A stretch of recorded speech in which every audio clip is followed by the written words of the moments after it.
So here's what the data says. Of all recent computer science and engineering graduates with bachelor's or advanced degrees, 57% are white, 26% are Asian, 8% are Hispanic, and 6% are Black. Yet, only 16% of Blacks who recently graduated with a computer science and engineering degree go into tech jobs. It's even lower for Hispanics, just 12%. In comparison, 19% of white graduates and 40% of Asian American graduates go into tech jobs. And this is actually coming directly from the SBTE report. Where are things breaking down here? Arguments run the gamut from unconscious bias in the recruitment process, the weight of institutions, companies pulling from certain types of schools that other groups may not be coming from, and even to the way that leaders are not equipped to manage diverse populations. I am extremely excited to introduce Ms. Ginny Glarke, who leads diversity and internal mobility staffing at Google. In this role, she was responsible for driving diversity for the most senior roles at Google, which involve introducing diverse talent into the organization and analyzing and recommending enhancements to hiring processes and practices. She has an extensive bio that you all can read on the website, but I also just wanted to make mention that Ginny is the author of Career Mapping, Charting Your Course in the New World of Work, which provides a framework that empowers individuals to plot and assess their professional competencies and strategically navigate their careers. She's gonna drop some heavy jewels tonight, so take notes and tweet. Ms. Ginny, please help me to welcome Ginny to the stage. Thank you.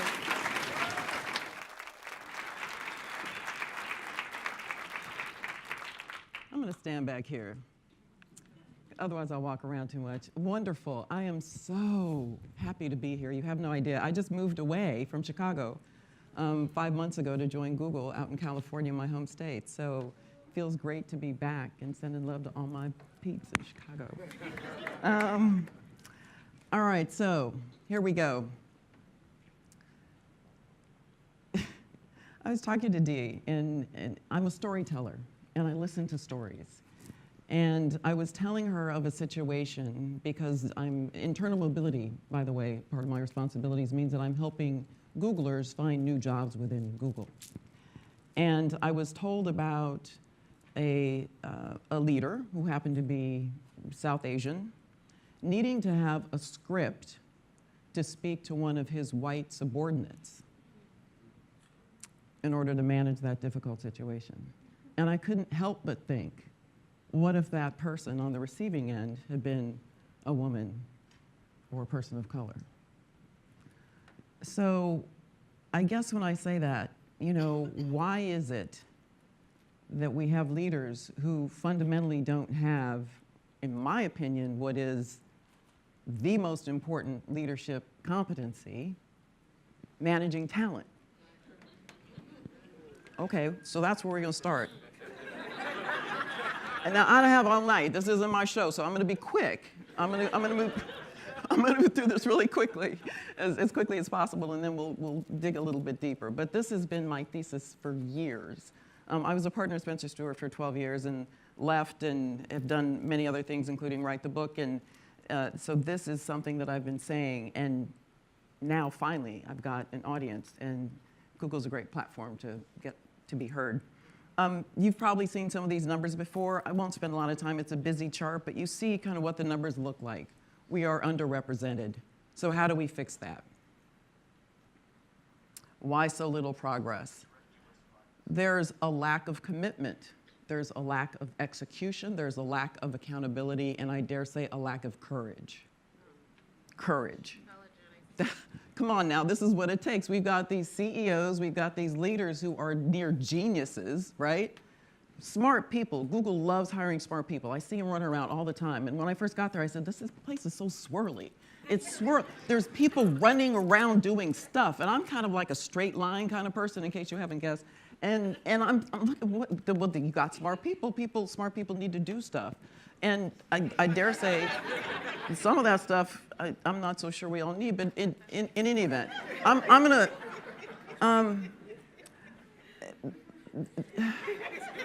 So there's this misconception that sufficient progress has been made, right? And I'm not going to go into the numbers, but let's say that white men believe that women and minorities are being treated fairly. I'm going to tell a quick story that wasn't really scripted here. I was at a dinner party back in September here in Chicago. All Jewish men and their spouses, and me. And I'm introduced to Lenny, and Lenny says, oh, there's a diversity problem in tech? Yeah, Lenny, there is. That's okay. He's cool. He's fine. And he said, well, when I'm hiring somebody, I just try to hire the best person. I said, well, who's best? Well, the one with the most experience. I said, really? Most experience. So in my experience, I know a lot of people with tons of experience who are incompetent. So I try to go for competency, Lenny. And he said, well, I get that. Okay, you're right. Point well taken. He said, so you're telling me that I should get somebody who's, if I, all other things being equal, I should hire the woman or the minority. I said, no, I'm not saying that. Only you know what's going to work in your organization. But you should do it on the basis of their competency. And then he said something that was illuminating to me. He said, well, if I've got 5 white guys, and I got 1 African American and 1 Latino, I'm pretty comfortable that among the white guys, I'm going to get the best one. But you go in here with me, right? But over here, if I've got the 1, how do I know that's the best one of the lot? So I went, poof. All my years as an executive recruiter, it never dawned on me that we weren't being even considered as part of the same lot. All right, we're moving on. Just put a pin in that one. That one took me a minute. All right. So we talked about it's a lack of commitment, it's a lack of this misconception, and there's a resentful dominant groups that are feeling threatened. All true. We know it. So I'm going to move on because this is dependence on legislation. This is kind of obvious, isn't it? Look at just what happened last week. I don't need to say anymore. Okay, I'm not even going to address that. We're not looking to legislation to help us out. So it's the way I look at all of this is, all it means is we have to do something. It's our time. Forget about asking for anything. Let's just do it. Let's just do it. Thank you. So in a word, it's talent. This is the space that I live in. It's all about talent. And leaders in tech, as I said, smartest by virtue of their education. I get that. That's great. But the emphasis is not on leadership. They're technical experts. They can't lead their way out of a bag sometimes. I'm serious. And that's not right. So this is where the courage part comes in, because Sundar at Google, my boss, needs to say, no more. I'm holding each one of you accountable for making sure. This isn't even about black, white. At this point, it's not. Making sure that you are managing diverse teams, you are assessing your talent on the basis of their competency. That's what that needs to be about. And you are not using uncorrelated characteristics to determine who should get hired, who should get promoted. We got data all day long. We love data. And all this stuff is uncorrelated, and yet when you sit down to interview with somebody, they're saying the same old stuff. Well, they went to Stanford, so they must be good. All right. I'm saying this already. I don't need these slides. Sorry, I get carried away. I get ahead of myself. These technical capabilities don't mean that somebody is a competent leader. It's time to start calling that out. Seriously, and it has implications on us too, right? We are leaders too in our own right. You don't need a big title to be a leader, so start calling it out. This man, this South Asian man, spoke at Google a few months ago. Van Jones put on an event, and David Drummond, who's our chief administrative officer at Google, did a thing with Van, and then this gentleman was on the panel. And he said, and you should check out on TechCrunch this whole article. He said, as South Asian men, we take up a lot of space and we don't give a lot of voice. We have to be doubly loud if we're an Asian in tech. We don't fight real hard. And he went on to say, we don't come to this country understanding necessarily the history of blacks in the United States. And that's a failing. You could have heard a pin drop. my mouth was kind of agape. I was so delighted to hear somebody acknowledge what's really going on. And one of many things that's going on. But thank you, Mr. Dash, for calling this out. This is the kind of conversation that we need to have if we're having conversations. And I'm getting tired of conversations. I'm ready for more action, by the way. But we'll get there. This unconscious bias training. Google was the first to put out its diversity numbers, right? I know, look at that fool. And I commend Laszlo Bock, who recently departed from Google, for having the courage to put that information out there, and other companies followed suit. And then he followed on with that a couple months later and said, we have the solution, we're gonna do unconscious bias training, and here we are 2 more years later, and the numbers are the same. So obviously that didn't work. I'm saying build capabilities. Train these leaders to actually lead. Teach them. I'm a recruiter. I learned how to assess talent. I can teach you how to do that as a leader, and I dare say everybody should understand that, because forget about just on the hiring end, this carries through all the way to the end of your tenure in an organization. If this person who's assessing you on the basis of stuff that doesn't matter coming in is your boss, how do you think they're going to assess you when it comes time for your performance appraisal? It's endemic at that point. So that's not going to work. So what does it mean to you? We're all leaders in here, or aspiring leaders, whether it's in a corporate environment, whether it's an entrepreneurial environment, it doesn't really matter. But we share the responsibility of developing our competencies.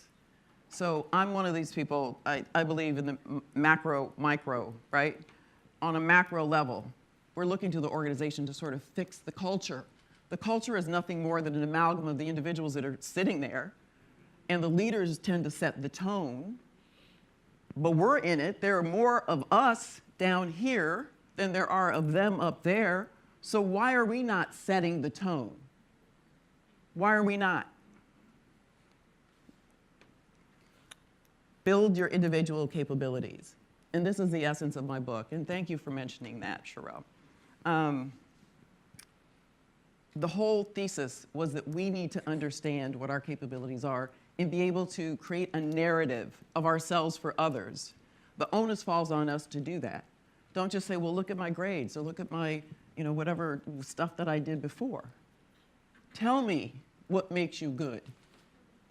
Once we start doing that more and we start creating this level playing field, we don't have to wait for the organization to do it. You go in and you tell somebody in that next job interview, that next performance appraisal, here's what I did, here are the capabilities. I don't see any of those things written down. Let's go back through it. You also have to support your Black peers. You really do. Give them the feedback, even if it hurts. I had a dear friend here tonight come up and say, we sat down and talked about some stuff probably a year or so ago, and you gave me that kick that I needed. And it wasn't pleasant, and I was told I might get that from you, and I said, anybody who knows me knows that that's all you get. It's kind of the real, it's with love and tenderness, no, not tenderness, love and compassion. Not always the tenderness. But we owe it to each other because that's part of the discrepancy. We're not getting the feedback that we need to improve. Oh, you did great. No, you did fine. You turn around and tell somebody you didn't do well, and then you get the performance appraisal, right? That's bogus. And yet, Biff is on the golf course on Sunday, and he gets told, oh, you screwed up. Here's how you need to fix it, Biff. And Sharonda's over there not knowing that she messed up. Yep, okay. You know it's true. I don't want to go here on this one, okay? I really don't. Some of you have seen this Deloitte study. I think it's great. This whole thing around covering and how we assimilate. We know this, it's been said before. I'm gonna skip it. I'm not feeling this tonight. Or this one. So I'm gonna summarize because we need to stay on track and I'm just feeling you. As leaders, and you have accountability to say something. At Google, we have all these town halls, which is great. We have Google Geist, which is amazing. And the Google Geist came out, and people sweat and wring their hands around what comes out in that thing, it's our whole sort of employee satisfaction survey. they take it very seriously. So speak up. If you're given an opportunity, say it. Don't be afraid. But tell the leaders that they are expected to manage and lead effectively, that they need to be held accountable to get feedback from their CEO about blind spots. And for the rest of us, who might not be in those leadership roles, develop and articulate your competencies. Honor and celebrate your distinctiveness and that of others around you. I'm going to leave you with that, and I hope to look forward to speaking to you more about a lot of other stuff around this shortly. Thanks so much.